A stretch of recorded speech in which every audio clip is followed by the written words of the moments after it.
یہ حضور کا ادب، یہی اصل ایمان میں سے اگر کسی نے کچھ بھی بڑا وردان مرتبہ پایا ہے اس امت میں تو اس نے ادب کی وجہ سے پایا ہے۔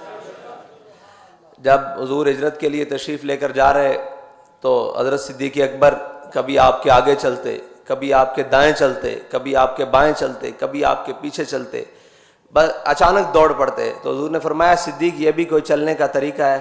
تو کہا حضور جب میرے دل میں خیال آتا ہے نا کوئی آپ پہ آگے سے حملہ نہ کر دے تو میں آگے کی طرف دوڑ پڑتا ہوں، جب خیال آتا ہے کوئی دائیں سے حملہ نہ کر دے تو میں دائیں کی طرف دوڑ پڑتا ہوں، اور جب خیال آتا ہے کوئی بائیں سے حملہ نہ کر دے تو میں بائیں کی طرف دوڑ پڑتا ہوں، اور جب خیال آتا ہے کوئی پیچھے سے حملہ نہ کر دے تو میں پیچھے کی طرف دوڑ پڑتا ہوں۔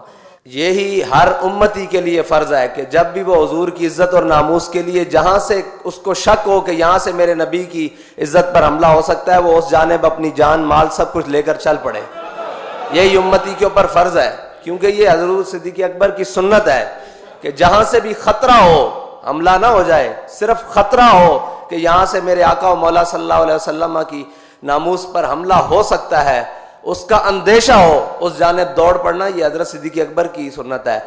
اور وارفتگی سے دوڑ پڑنا، دیوانہ پن سے دوڑ پڑنا، یہ حضرت جناب صدیق اکبر کی سنت ہے۔ حضرت امام محمد سے کسی نے پوچھا کہ جناب آپ اتنے بڑے عالم کیسے بنے؟ آپ فرمانے لگے کہ مجھے خواب میں زیارت ہوئی حضرت آدم علیہ السلام کی۔ حضرت آدم علیہ السلام نے فرمایا بیٹا قرآن سناؤ۔ کہتے میں نے قرآن پڑھنا شروع کیا، اور پڑھتے پڑھتے جب میں پہنچا وَعَصَىٰ آدَمُ رَبَّهُ فَغَوَىٰ تو یہ آیت میں نے چھوڑ دی۔ جب میں نے یہ آیت چھوڑ دی تو میں پڑھتا رہا، جب میں نے ختم کیا تو حضرت آدم علیہ السلام نے پوچھا امام محمد آپ نے یہ آیت کیوں نہیں پڑھی؟ تو انہوں نے کہا حضرت میں نے، آپ اولو العزم رسول ہیں، میں نے آپ کے ادب کی وجہ سے یہ آیت نہیں پڑھی۔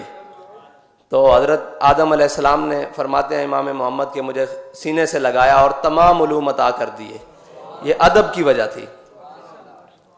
اب حضور کی محبت اور صحابہ کا ادب، اس پر قبیلہ بنی عمر میں جب سید عالم صلی اللہ علیہ وسلم صلح کے لیے تشریف لے گئے، نماز کا وقت ہو گیا، مؤذن نے اذان دی، نماز حضرت صدیق اکبر پڑھانے کے لیے کھڑے ہو گئے۔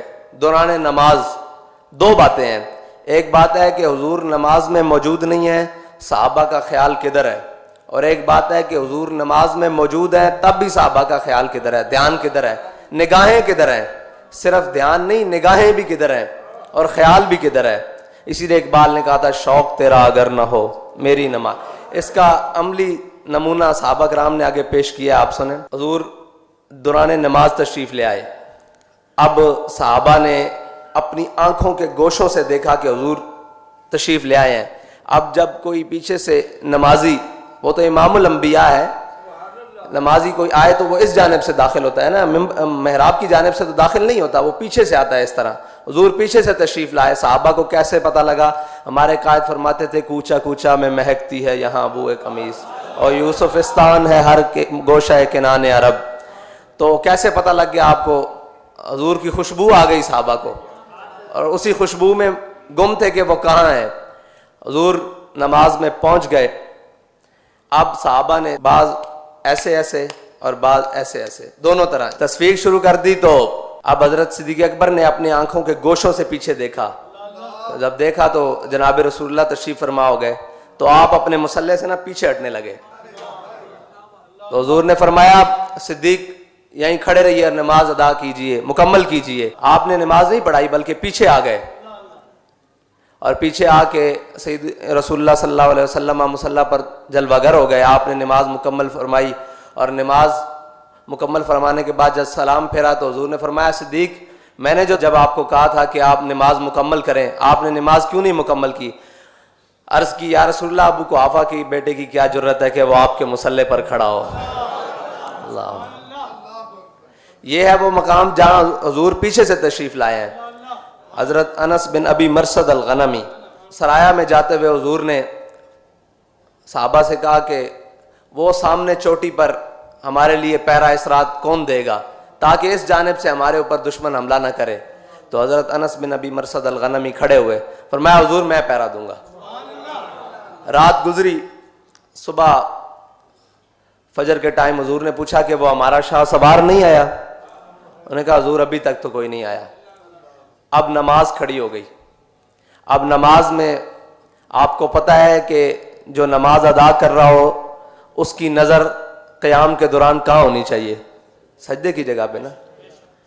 لیکن آئے صحابہ کی نظریں کہاں ہیں؟ دیکھیے صحابہ کہتے ہیں حضور نماز کے دوران سامنے جھاڑیوں میں دیکھ رہے ہیں.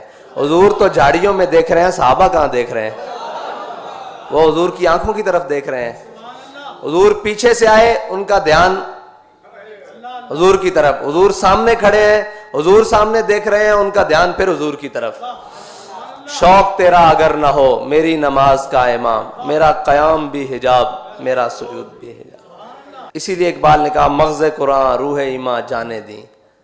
قرآن میں بار بار ہے واقیم الصلاۃ واقیم الصلاۃ. تو یہ ہے مغز قرآن کہ حضور کی محبت میں حضور کی جانب دیکھا جا رہا ہے، اور حضور اپنے غلام کی جانب دیکھ رہے ہیں جو حضور کی ناموس کی حفاظت کے لیے ساری رات پہرا دینے کے لیے گیا ہے. اللہ اکبر. یہ ہے حضور کی ناموس پر، حضور کے دین پر کام کرنے کا ایک چھوٹا سا صلہ کہ نماز میں حضور اپنے غلام کی جانب دیکھ رہے ہیں. نماز ختم ہوئی، سامنے جھاڑیوں میں سے ایک شاہ سوار نمودار ہوئے. حضور نے فرمایا وہ ہمارا شاہ سوار آ گیا. تیری ہر ادا پہ ہے جاں فدا، مجھے ہر ادا نے مزہ دیا. حضور نے فرمایا، اب ہمارے قائد فرماتے تھے حضور نے پوچھا کہ راتی ستے رہے ہو یا پہرا دیندے رہے ہو؟ میں نے کہا حضور قضائے حاجت واسطے یا وضو واسطے تھلے اترے ہیں، باقی ساری رات گھوڑے دے اتنے پہرا دیتا. حضور نے پھر دعا دیتی.